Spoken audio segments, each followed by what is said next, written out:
ఆంధ్ర రాష్ట్ర ఉప ముఖ్యమంత్రి పవన్ కళ్యాణ్ గారికి కొంచెం కూడా జాలి దయ కనికరం ఏమీ లేవండి బాబు. తెలంగాణ రాష్ట్రం నుంచి సనాతన ధర్మాన్ని కాపాడడానికి కేదార్నాథ్ను వదిలిపెట్టి వచ్చానని చెప్పిన లింగ మార్పిడి చేయించుకున్న ట్రాన్స్జెండర్ హిందువులు దేవుళ్లాగా చూస్తున్న శ్రీనివాస్ అఘోరి మాత పవన్ కళ్యాణ్ గారిని గెలవడానికి ఆంధ్ర రాష్ట్రానికి వెళ్తే రెక్కలు రెండు విరగదీసి కాళ్ళు రెండు విరగదీసి కట్టి పోలీస్ జీప్లో పడేసి తీసుకొని వెళ్తారండి. కోర్స్ నడి రోడ్డు మీద కూర్చుంది, ట్రాఫిక్ జామ్ అయింది, ఏమవుతుంది అయితే సిఏని ఎస్ఐని కొట్టింది, కళ్ళల్లో బూడి జల్లింది, ఏమవుతుంది అయితే? మా హైదరాబాద్లో చేయలేదా? హైదరాబాద్ ఎందుకు వచ్చారు మాత అని అడిగితే హైదరాబాద్లో ఒకటి పురుషాంగాన్ని కోసి నడి రోడ్డు మీద పడేయడానికి వచ్చాను అని చెప్పింది. ఏమైందైతే? మా పోలీసులు ఏమైనా చర్యలు తీసుకున్నారా? తోటి ధర్మరక్షకుడి విషయంలో పవన్ కళ్యాణ్ గారు ప్రవర్తించే తీరేదేనా? సనాతన ధర్మాన్ని కాపాడడానికి అవసరమైతే ప్రాణాలు ఇవ్వడానికి కూడా సిద్ధం అని చెప్పి తిరుమల తిరుపతి దేవస్థానంలో వెంకటేశ్వర స్వామి సాక్షిగా వారాహి డిక్లరేషన్ చేసిన పవన్ కళ్యాణ్ గారు సనాతన ధర్మమే ఊపిరిగా బతికే అఘోరి మాత కలవడానికి వస్తే పోలీసులు కొట్టిందని అరెస్ట్ చేయించడం ఎంతవరకు న్యాయం? పవన్ కళ్యాణ్ గారి పిలుపును విన్న తర్వాత అఘోరాల మధ్య ఉండలేక ఒంటి మీద ఉండే బట్టలన్నీ తొలగించుకొని ఒంటి నిండా బూడిద పూసుకొని త్రిశూలం పట్టుకొని ఎగేసుకొని వచ్చేసింది అఘోరి మాత తెలంగాణ రాష్ట్రానికి. మనిషికి వ్యక్తిగత స్వేచ్ఛ లేదా? ముత్యాలమ్మ టెంపుల్ ముందే ఆత్మార్పణ చేసుకుంటానంది. ప్రశాంతంగా ఒక మనిషికి చచ్చిపోయే హక్కు కూడా లేదా? ఇక్కడ కాపాడారు. తెలంగాణలో నన్ను జావనిచ్చేలాగా లేరని చెప్పి ఆంధ్రాకి వెళ్ళింది. అనేక గుళ్ళు గోపురాలు తిరిగింది. ఎక్కడికి వెళ్తే అక్కడికి పెట్రోల్ క్యాన్ ఒకటి తీసుకొని వెళ్ళాడు, ఒంటి మీద పోసుకున్నాడు, కారు మీద పోసుకున్నాడు. చూసే వాళ్ళ మీద పోయకపోతే బాగోదని పోలీసుల మీద కూడా పోసాడు. ఆ మాత్రం అది పెద్ద నేరం అండి? సనాతన ధర్మం కోసమే కదా ఇదంతా. సాటి సనాతన ధర్మ రక్షకురాల్ని ఇంతగా అవమానించిన పవన్ కళ్యాణ్ గారు అర్జెంటుగా డిప్యూటీ సీఎం పదవికి రాజీనామా చేయాలి. క్రిస్టియన్ ముస్లిం దళిత డిఫెన్స్ ఫోర్స్ నుంచి నేను డిమాండ్ చేస్తా ఉన్నా. సిగ్గు లేకపోతే సార్, మరీ ఇంత అమాయకత్వంలో ఉంటారా హిందువులు? ఇంట్లో ఉండే పేదరికాన్ని తట్టుకోలేక ఆ శ్రీనివాస్ అనే వ్యక్తి ఇంట్లో నుంచి వెళ్ళిపోయి మగాడిగా పుట్టిన తర్వాత మగాడిగా పెరిగి లింగ మార్పిడి చికిత్స చేయించుకొని అవయవాలు మార్పించుకొని అఘోరాల సెక్స్ కోరికలను తీర్చడానికి తాంత్రిక విద్యల కోసం వాళ్ళ దగ్గరికి వెళ్ళి శవాలను తినుకుంటూ శవాలతో సంభోగించుకుంటూ శవాల దగ్గర పడుకొని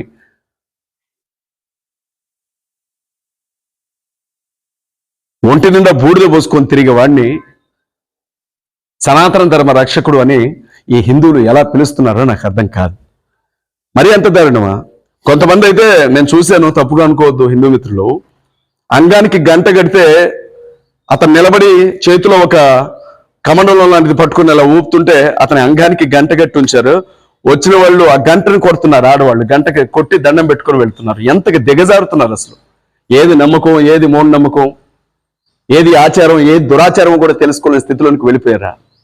ఒంటి మీద ఉండే బట్టలన్నీ ఓడి తీసుకుని ఒంటికి బూడిద పూసుకుంటే వెంటనే దేవుడైపోతాడా? కొంచెమైనా ఆలోచించరా? అయినా ఎవడో అఘోరా, వాడు మనుషులు వద్దు అనుకొని శ్మశానాల్లో బ్రతకడానికి పోయినాడు. వాడిని అక్కడున్న ఇక్కడికి ఎందుకు తీసుకొని వచ్చారు? దీని వెనక ఎంత పెద్ద కుట్ర ఉందో మీరు చూడండి. తెలంగాణ ప్రాంతానికి సంబంధించిన బీజేపీకి సంబంధించిన కేంద్ర మంత్రుల్లో ఒకరు ఉన్నారు అని దీని వెనక పెద్ద ఎత్తున చర్చ నడుస్తూ ఉంది. రేపొద్దున పంచాయతీ ఎన్నికలు రాబోతా ఉన్నాయి, మున్సిపాలిటీ ఎన్నికలు రాబోతా ఉన్నాయి. ఈ ఎలక్షన్స్ లో హిందుత్వవాదాన్ని బాగా రెచ్చగొడితే హిందువులందరూ కూడా బీజేపీకి ఓటేస్తే బీజేపీ పెద్ద ఎత్తున మెజార్టీతో గెలిచే అవకాశం ఉందని వీడిని తీసుకొని వచ్చారట ఈ అఘోరా గారిని. అదే విషయం, రేపొద్దు నేను ఎమ్మెల్యేగా ఎంపీగా పోటీ చేయాలి, లేకపోతే నేనే ముఖ్యమంత్రి కావాలి, ప్రధానమంత్రి కావాలన్నా అన్నా అంటాడు వీడు దరిద్రుడు. అలాంటి అఘోరాని జనాలు ఎంటర్టైన్ చేస్తున్నారు. సహజంగా పక్క దేశాల్లో, పొరుగు దేశాల్లో ఇలాంటి వాడు ఎవరైనా కనపడితే వాడిని తీసుకుని వెళ్ళి పిచ్చి హాస్పిటల్లో పడేస్తారు, వాడిని తీసుకుని వెళ్ళి జైల్లో పెడతారు ఒంటి మీద బట్టలు కట్టి అని. ఇక్కడ ఏంటంటే హిందూ మిత్రులు ఏం చేస్తారంటే చాలా జాగ్రత్తగా వాడికి గుడిగట్టి, ఇంకా నయం గుడిగట్ల వాడికి అఘోరా గుడిగట్ల, అఘోరాకి ఇంకా అభిమాన సంఘం పట్ల వాడిని దేవుళ్ళలాగా పూజిస్తూ ఉన్నారు.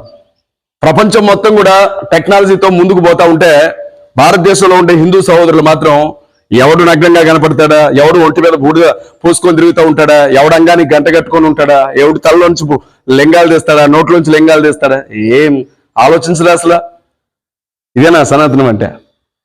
సరే, మంచిదండి. చిన్న విషయం, CMDF, క్రిస్టియన్ ముస్లిం దళిత్ డిఫెన్స్ ఫోర్స్ మన ఛానల్ 1,00,000 మంది సబ్స్క్రైబర్స్ ని క్రాస్ చేసి ముందుకు వెళ్తా ఉంది. దేవుని మహాకృప, మీ అందరికీ నా మీద ఉన్న ప్రేమ, నా పైన మీరు చూపిస్తున్న అభిమానం, నా విషయంలో మీరు తీసుకుంటున్న శ్రద్ధ, నేను, నా భార్య, నా పిల్లలు ప్రభువు సన్నిధిలో నిలవబడి చెప్తున్నాను, జీవితకాలం మీకు కృతజ్ఞులుగా ఉంటాం. CMDF అనే ఈ ఛానల్ 1,00,000 మంది కుటుంబ సభ్యుల్ని ఈరోజు కలిగి ఉంది అంటే దానికి దేవుని కృప, రెండవది మీ ప్రేమ మాత్రమే కారణం. నన్ను మీరు నమ్ముతున్నారు, నా మీద మీరు పెద్ద బాధ్యతను ఉంచారు. ఒక్కొక్క మాట ఒక్కొక్క తోటగా అన్యాయం వైపుకు వెళుతుంది నా మాట తప్పనిసరిగా. అదేవిధంగా చిన్న విజ్ఞప్తి కూడా చేయాలనుకుంటున్నాను. మిత్రులరా, యేసుక్రీస్తు సువార్త దళం అనే మినిస్ట్రీ పేరుతో నేను ఇంతకాలం సేవా పరిచర్య జరిగిస్తూ వచ్చాను. చాలా మంది నన్ను అవమానించిన వారు ఉన్నారు, హేళన చేసిన వారు ఉన్నారు. రేకుల షెడ్లో ప్రార్థనా మందిరంలో 10 మంది కూడా సంఘం లేకుండా పాస్టర్ అని చెప్పుకొని తిరుగుతున్నాడు అని. సరే, ఏ రోజు కూడా నేను ఎవరికి క్రైస్తవులకి కౌంటర్ వాళ్ళని ఎప్పుడు అనుకోలేదు, ఇవ్వను కూడా. రోజు దేవుని మహాకృపను బట్టి ఖమ్మం పట్టణంలో జయనగర్ కాలనీలో రోడ్ నెంబర్ 17, మనం ఖమ్మం నుంచి ఎన్టీఆర్ మార్గ్ నుంచి ఇల్లందు వెళ్లే రోడ్లో ఖానాపురం దాటి ముందుకు వచ్చిన తర్వాత జయనగర్ కాలనీ అని ఉంటుంది. ఆ జయనగర్ కాలనీ పల్లెపల్లి కానుకొని ఉంటుంది. అందులో 17వ లైన్లో ఇదిగో జీవాధిపతి మందిరం నిర్మించడం జరిగింది. దాదాపు 250 నుంచి 300 మంది పట్టేంతగా దేవుని పిల్లలు ఒక్క చోట చేరి ఆరాధన చేసుకునేందుకు ఒక మంచి నిర్మాణాన్ని 233 గజాల స్థలంలో ప్రార్థనా మందిరాన్ని నిర్మించడం జరిగింది. మీరు చూశారు, పిల్లర్స్ వేశాం, స్లాబ్ వేశాం. దేవుని సన్నిధి కొరకు కొన్ని లక్షల రూపాయలు ఖర్చు పెట్టి నేను చేయగలిగింది నేను చేశాను. అయితే ఈ ప్రార్థనా మందిరానికి చిన్నపిల్లలు కూడా ఎక్కువ సంఖ్యలో వస్తున్నారు. దాదాపు 10 సంవత్సరాల లోపున్న పిల్లలు కూడా ఎక్కువ తల్లిదండ్రులతో పాటు వస్తున్నారు. ప్రార్థన చేసుకునే టైంలో కళ్ళు మూసుకొని అందరూ ప్రార్థనలో ఉండే సమయంలో ఆ పిల్లలు ఆ చిన్న గోడల దగ్గరికి వెళ్తూ ఉంటే కొంత భయం అనిపిస్తూ ఉంది. అయితే ఈ మందిర నిర్మాణానికి గోడలు లేపాల్సిన అవసరం ఉంది. పిల్లర్స్కి గోడలు లేపాలి అని అనుకుంటున్నాం. మందిరం చుట్టూ కూడా గోడలు లేపాలి అని అనుకుంటూ ఉన్నాం. అదే సమయంలో సౌండ్ సిస్టమ్ మీరు చూడండి, ఒక సౌండ్ బాక్స్, ఒక చిన్న యాంప్లిఫైర్ మాత్రమే ఇక్కడ ఉన్నాయి. మాకు ఒక సౌండ్ సిస్టమ్ కావాలి. మనకి జీవాధిపతి ప్రార్థనా మందిరానికి ఒక సౌండ్ సిస్టమ్, మంచి సౌండ్ సిస్టమ్ కావాలి పరిచర్య చేయడానికి. అలాగే ఈ కింద చూడొచ్చు మీరు, ఫ్లోర్ ఇదంతా కూడా మట్టితో ఉంది పూర్తిగా. దీని మీద నల్లని బండ, నల్లరాతి బండ వేయించాలని నాకు ఆశ ఉందండి. దేవుని చిత్తమైతే నన్ను ప్రేమించేవారు దేశ విదేశాల్లో ఉన్నారు, ప్రపంచవ్యాప్తంగా ఉన్నారు. యేసుక్రీస్తు సువార్త దళం మినిస్ట్రీస్ కి సంబంధించి జీవాధిపతి ప్రార్థనా మందిర నిర్మాణం దేవుని కృపను బట్టి చాలా ఖర్చుతో మేము ఇక్కడ దీన్ని నిర్మించడం జరిగింది. సుమారు గజం ఇక్కడ 27,000 రూపాయలు ఉంది గజం. 233 గజాలు తీసుకొని ఇక్కడ ఈ చర్చి నిర్మాణం చేయడం జరిగింది. దయచేసి మీరు మీ వంతుగా ఈ మందిరం గోడలు నిర్మించడానికి, అలాగే సౌండ్ సిస్టమ్ తీసుకోవడానికి, చైర్స్ కేవలం ఒక 50 చైర్స్ మాత్రం ఇక్కడ ఉన్నాయి, ఇంకొక 50 చైర్స్ కింద ఉన్నాయి, ఒక 100 చైర్స్ మాత్రమే ఉన్నాయండి.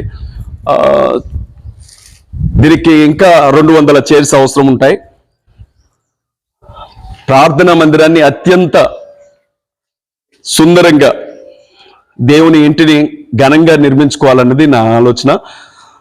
దయచేసి నన్ను ప్రేమించేవారు, నాకు అండగా నిలబడేవారు క్రైస్తవ సహోదరులే కాదు, ముస్లిం సహోదరులు ఉన్నారు, దళిత మిత్రులు ఉన్నారు, హిందూ మిత్రులు కూడా ఉన్నారు. మీ వంతుగా ఈ మందిర నిర్మాణానికి మీ సహాయాన్ని, మీ సహకారాన్ని పంపించండి. తప్పనిసరిగా మీ హెల్ప్ను పంపించండి. ఇదిగో దేవుని కొరకు ఈ ప్రాంతం ఇదంతా కూడా అన్యులు ఉన్నటువంటి ప్రాంతం. ఈ చుట్టుపక్కల ప్రాంతం అంతా కూడా అన్యులు ఉన్నటువంటి ప్రాంతం. ఇక్కడ నిర్మించబడినటువంటి ఈ ప్రార్థనా మందిరం కొన్ని వందల మందిని దేవుని వైపుకి నడపడానికి ఉపయోగపడుతుంది కనుక పూర్తి స్థాయిలో నేను పరిచర్య కొరకు సంఘాలను నిర్మించడం కొరకు నా వంతు ప్రయత్నం నేను చేస్తున్నాను కనుక ఈ పరిచర్యలో మీ అందరూ నాకు గుప్పిలి విప్పి సహాయం చేస్తారని నేను నమ్ముతున్నాను. మీ కుటుంబాలు దీవించబడతాయి, మీ బిడ్డలు దీవించబడతారు, మీ వ్యాపారాలు దీవించబడతాయి. దేవుని ఇంటిలో ఒక్క ఇటుక మీదున్నా అది మీకు గొప్ప ఆశీర్వాదమే. ఏ ఒక్కరూ కూడా వెనకాడకుండా మీ వంతుగా మీ సహకారాన్ని పంపించమని ప్రభుపేట విజ్ఞాపన చేస్తున్నాను. అలాగే ఖమ్మం పరిసర ప్రాంతాలకు సంబంధించిన వారు ఎవరైనా ప్రార్థనకు రావాలనుకుంటే ప్రతి ఆదివారం సాయంత్రం 7 గంటల నుంచి 9 గంటల వరకు ఈవినింగ్ సర్వీస్ ఉంటుంది. సాయంకాల సర్వీస్ ఇక్కడ జరుగుతుంది, సాయంత్రం ఆరాధన జరుగుతుంది కనుక తప్పనిసరిగా రండి. నా కాంటాక్ట్ నంబర్కి వివరాల కోసం మెసేజ్ చేయొచ్చు. మీ అందరికీ నా హృదయపూర్వకమైన